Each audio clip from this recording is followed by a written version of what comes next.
Movie notes on Contagion, 2011 film, 19 September 2024 viewing. So I just finished viewing this movie today, Thursday, 19 September 2024. I'm going to do this one and then maybe watch another one. We'll see if I finish it. I'm probably not moving notes on that one today, but I'm going to try and watch two today. And so this is a 2011 film. It came out after, so the swine flu, H1N1 pandemic, which was what, 2009 to 2010, something like that.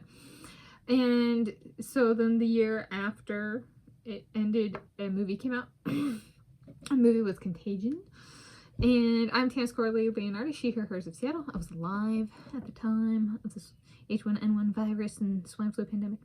And this is the description I came up for this viewing. This movie is it's a fiction film about a pandemic through the perspectives of different members of society, including a man who loses his wife and son to the virus and whose daughter survives, workers at different levels of the medical industry hierarchy, government officials and their families, and news agencies and online commentators. Yes, so who's that crazy YouTuber who covered the COVID-19 pandemic? Right. And got at least one video removed related to vaccines. Okay. Which is like something, I was like, kind of a funny thing in watching this, because back then I was like, YouTube was around, I was like, who's gonna be that crazy commentator who's like, there's a different vaccine or something like that, and then it's gonna, you know, we're all gonna point and laugh at them because they're gonna get their video taken away.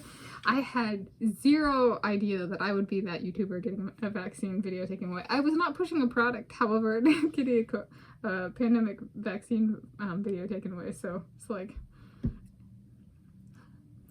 that's not life coming full circle. That's like the stuff that is like, we're all gonna be watching that and be like, oh man, but then it was me. So there we go. Life has changed dramatically in what I think I can do and what I actually do compared to when I saw this, when it came out, closer to back when it came out. It is an interesting movie in the sense of it was made very quickly and incorporated swine flu pandemic. They even, so when they finally develop a vaccine for, what is it, MEV1 is what they designate it in this movie, they have this container or like research samples, and that goes into a cryogenic chamber, and at the top they have SARS, and in the middle they have H1N1, and then in the bottom they have MEV1, which is the virus from here in this movie. So it's fiction, but they had H1N1, and I've been alive for what, SARS and H1N1 and now COVID-19 as well. So I decided to go back because I put this, I'm gonna watch this at some point in time as like in relation to the COVID-19 pandemic, and it hits a number of the notes of this. Let's see, I've got World War Z that I have a movie notes video for. I have Kingsman, the Golden Circle, I have a movie notes for. I'm doing movie notes for this one, and it's been on movie watch list. I've had on a movie watch list previously, Outbreak, but I don't have a movie notes for that.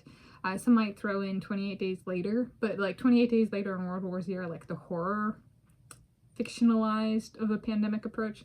Only 28 Days Later they lock them on an island, and so like World War Z's like, but what if they were all like, okay, so that one's more, what would that be, an epidemic? Yeah, making my rounds on the pandemic fiction films of Hollywood. And so it's like, this is the one, wouldn't they, at some point in time, I have no idea if it's true or not, at some point in time they actually attributed the origins of COVID-19 to the origin story of the virus in this movie. It's like a bat and a pig combined in terms of DNA, and I was like, no, I am going to question something when it is the same storyline as a Hollywood movie. Okay. And this virus was worse in terms of death tolls, and I consider seizures a pretty strong symptom, and so like there's seizures for the people on this virus who have the virus in this one, or that's one of the symptoms.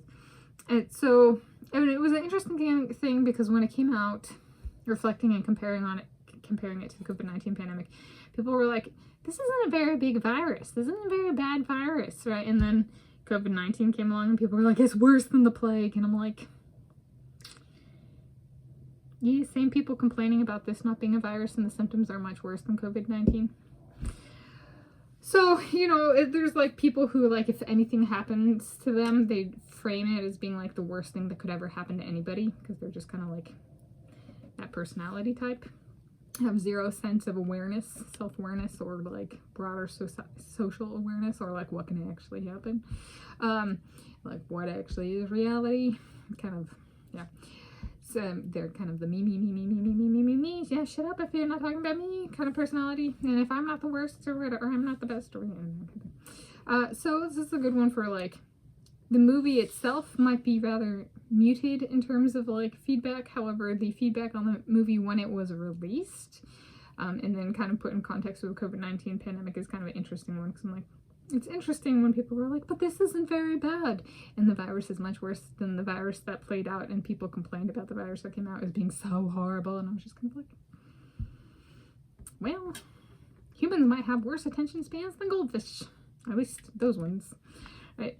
So not all of us, some of us can remember the person back when they did not contradict themselves, but then, hey, I was that YouTuber that got that vaccine video taken away for the actual pandemic that happened after this. So life can change in very unanticipated ways.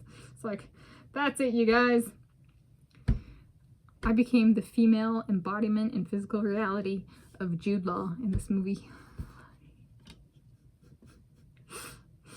This is not a direction I saw my life going, to be 100% honest. So there we go. So my movie notes on Contagion, 2011 film, 19 September 2024 viewing.